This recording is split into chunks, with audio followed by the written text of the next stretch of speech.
ಲೋಕಾ ಸಮಸ್ತಾನ್ ಸುಖಿನೋ ಭವತು. ಪ್ರಿಯ ಬಂಧುಗಳೇ, ನಾನು ಹರ್ಷವರ್ಧನ್ ಸ್ವಾಮಿ ಮಾತಾಡ್ತಾ ಇದ್ದೀನಿ ಬೀದರ್ನಿಂದ. ಬಸವ ಕಲ್ಯಾಣದ ನ್ಯೂಸು. ಬಸವ ಕಲ್ಯಾಣದಲ್ಲಿ ರಂಭಾಪುರಿ ಜಗದ್ಗುರುಗಳ ಕಾರ್ಯಕ್ರಮ ಆಗೋದಿದೆ ಅಂತ ಪತ್ರಿಕೆಯಲ್ಲಿ ನೋಡಿದ್ವಿ. ಅದಕ್ಕೆ ಅನೇಕರು ಬಸವ ಭಕ್ತರು ಅದಕ್ಕೆ ವಿರೋಧ ಮಾಡ್ತಾ ಇದ್ದಾರೆ. ಬಸವಣ್ಣವ್ರ ನಾಡಿನಲ್ಲಿ ಅಡ್ಡಪಲ್ಲಕ್ಕಿ ಉತ್ಸವ ಆಗಬಾರ್ದು, ಅಲ್ಲಿ ದಸರಾ ದರ್ಬಾರ್ ಆಗಬಾರ್ದು ಅಂತ ಹೇಳಿಲ್ಲ. ಈಗ ನಾನು ಹೇಳುವುದು ಇಷ್ಟೇ, ಆ ಗುರುಗಳ ಅವರ ಭಕ್ತರ ಅಭಿಮತ ಅದು. ಅವ್ರಿಗೆ ಹೇಗೆ ಬೇಕೋ ಹಾಗೆ ಅವ್ರು ನಡ್ಕೊಳ್ಳಿ. ಅದನ್ನು ವಿರೋಧ ಮಾಡುವುದಕ್ಕೆ ನಾವ್ಯಾರು? ಸರಿನಾ? ಈ ಗುರುಗಳಿಗೆ ಅಡ್ಡಪಲ್ಲಿಕೆಯಲ್ಲಿ ಮೆರೆಸಬಾರ್ದು ಅಂತ ಹೇಳ್ತಾರೆ. ಗುರುಗಳು ಯಾವುದೇ ಒಂದು ನಮ್ಮ ಭಾರತೀಯ ಸಂಪ್ರದಾಯದಲ್ಲಿ ಯಾರೇ ಗುರುಗಳು ಬಂದರೂ ಅವರಿಗೊಂದು ಮೆರವಣಿಗೆ ಮೂಲಕ ಒಂದು ರಾಜಮರ್ಯಾದೆಯೊಂದಿಗೆ ಅವರಿಗೆ ಆ ಒಂದು ಪುರಕ್ಕೆ, ಆ ಒಂದು ಪುರ ಅಂದರೆ ಆ ಒಂದು ಸಿಟಿ ಅಂತ, ಅಲ್ಲಿ ವೆಲ್ಕಮ್ ಮಾಡೋದು ಇದು ಹಿಂದಿನಿಂದ ನಡೆದುಕೊಂಡು ಬಂದಂಥ ಪದ್ಧತಿ. ಅದಕ್ಕೆ ಗುರುಗಳು ಈ ಸಮಾಜಕ್ಕಾಗಿ ಅನೇಕ ತ್ಯಾಗಗಳನ್ನು ಮಾಡಿದ್ದಾರೆ.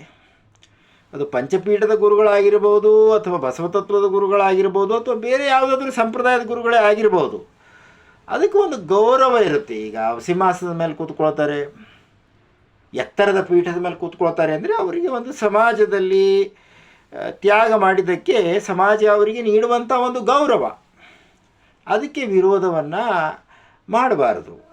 ಈಗ ಒಬ್ಬ ಸಾಮಾನ್ಯ ವ್ಯಕ್ತಿನೇ ಮದುವೆ ಸಮಾರಂಭ ಅಥವಾ ಇನ್ನೇನಾದರೂ ಸಮಾರಂಭ ಇದ್ದರೆ ಅವನು ಮೆರವಣಿಗೆ ತೊಗೊಂಡು ಬರ್ತಾನೆ, ಅವನು ಡಿ ಜೆ ತೊಗೊಂಡು ಬರ್ತಾನೆ, ಕುದುರೆ ಮೇಲೆ ಏರಿ ಬರ್ತಾನೆ, ಅಥವಾ ರಥದಲ್ಲಿ ಕುಳಿತುಕೊಂಡು ಬರ್ತಾನೆ.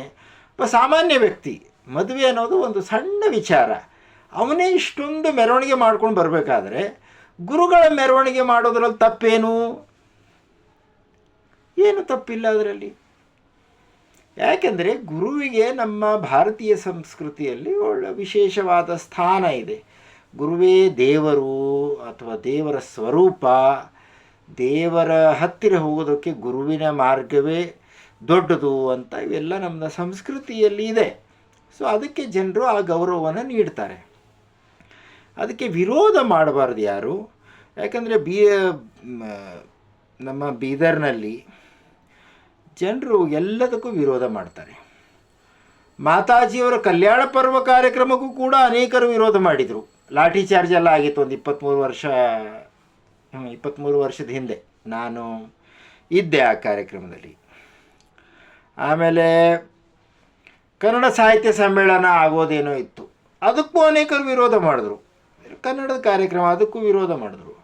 ಸೊ ವಿರೋಧ ಮಾಡುವ ಒಂದು ಕಲ್ಚರನ್ನು ನಾವು ಇಟ್ಕೊಳ್ಬಾರ್ದು. ಎಲ್ಲ ಗುರುಗಳನ್ನು ಸ್ವಾಗತಿಸುವುದು, ಎಲ್ಲರ ಪ್ರತಿಯೂ ಗೌರವ ಇಟ್ಟುಕೊಳ್ಳುವುದು. ನಮ್ಮ ಗುರುಗಳು ಯಾರಿದ್ದಾರೆ, ಯಾರು ನಮಗೆ ದೀಕ್ಷೆ ಕೊಟ್ಟಿದ್ದಾರೆ, ಅವರ ಪ್ರತಿ ಭಕ್ತಿಯಿಂದ ಇರೋದು, ಇದು ನಮ್ಮ ಸಂಸ್ಕೃತಿ. ಸೊ ಇದನ್ನು ಒಂದು ವಿವಾದಾತ್ಮಕವಾಗಿ ಮಾಡುವುದು ತಪ್ಪಾಗತ್ತೆ. ಯಾವುದೇ ಕಾರ್ಯಕ್ರಮ ಇರಲಿ ಅದು. ಈಗ ಪಂಚಪೀಠದವರ ಕಾರ್ಯಕ್ರಮ ಆಗಿರ್ಬೋದು, ಅಥವಾ ಬಸವತತ್ವದ ಯಾವುದಾದ್ರೂ ಮಠದ ಕಾರ್ಯಕ್ರಮ ಆಗಿರ್ಬೋದು, ಅಥವಾ ಇನ್ಯಾವುದೇ ಸಂಪ್ರದಾಯದ ಕಾರ್ಯಕ್ರಮ ಆಗಿರ್ಬೋದು, ಸಂವಿಧಾನ ಹೇಳುತ್ತೆ ಎಲ್ಲರಿಗೂ ಅವರವರಿಗೆ ಒಂದು ಧಾರ್ಮಿಕ ಸ್ವಾತಂತ್ರ್ಯ ಅಂತ ಇದೆ.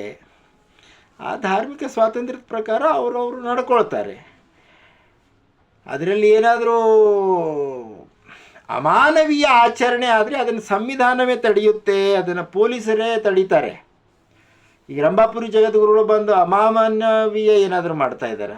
ಒಂದು ಕಾರ್ಯಕ್ರಮ ಅದು, ಶಿವಭಕ್ತಿಯನ್ನು ಶ್ರಾವಣ ಮಾಸದಲ್ಲಿ ಪ್ರಚಾರ ಮಾಡೋದು, ಶಿವಮಂತ್ರವನ್ನು ನೀಡುವುದು, ಅದು ಒಂದು ಕಾರ್ಯಕ್ರಮ. ಬಸವಣ್ಣನವರು ಕೂಡ ಸೊ ಈ ಥರದ ವಿರೋಧಗಳನ್ನು ಮಾಡಬಾರ್ದು. ಎಲ್ಲರ ಪ್ರತಿಯೂ ಗೌರವ ಭಾವವನ್ನು ಇಟ್ಟುಕೊಳ್ಳಬೇಕು. ಅದನ್ನೇ ಬಸವಣ್ಣನವರು ಕಲಿಸಿದ್ದಾರೆ. ಈಗ ಬಸವಣ್ಣನವರ ಹೆಸರನ್ನು ಹೇಳಿಕೊಂಡು ವಿರೋಧ ಮಾಡ್ತಿದ್ರೆ ಅದೇನಾಗುತ್ತೆ, ಬಸವಣ್ಣನವರಿಗೆ ಒಂದು ತಪ್ಪು ಹೆಸರು ತಂದಂತ ಆಗುತ್ತೆ. ಬಸವತತ್ವಾನುಯಾಯಿಗಳು ಬಸವತತ್ವ ಅಂತ ಹೇಳಿಕೊಳ್ಳೋರು ಈ ಥರ ಮಾಡಿದರೆ ಅದು ಬಸವಣ್ಣವರಿಗೆ ಒಂದು ದ್ರೋಹ ಮಾಡ್ದಂಗೆ ಆಗುತ್ತೆ. ಯಾಕಂದರೆ ಬಸವಣ್ಣನವರು ಎಲ್ಲರಿಗೂ ಪ್ರಚಾರ ಮಾಡಿದ್ದು ಶಿವಭಕ್ತಿನೇ, ಶಿವನ ಭಕ್ತರೇ.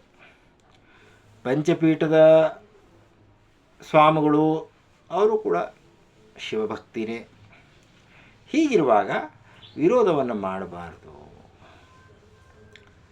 ಎಲ್ಲರಿಗೂ ಶುಭವಾಗಲಿ ಎನ್ನುತ್ತಾ ನನ್ನ ಮಾತನ್ನು ಮುಗಿಸುತ್ತಿದ್ದೇನೆ.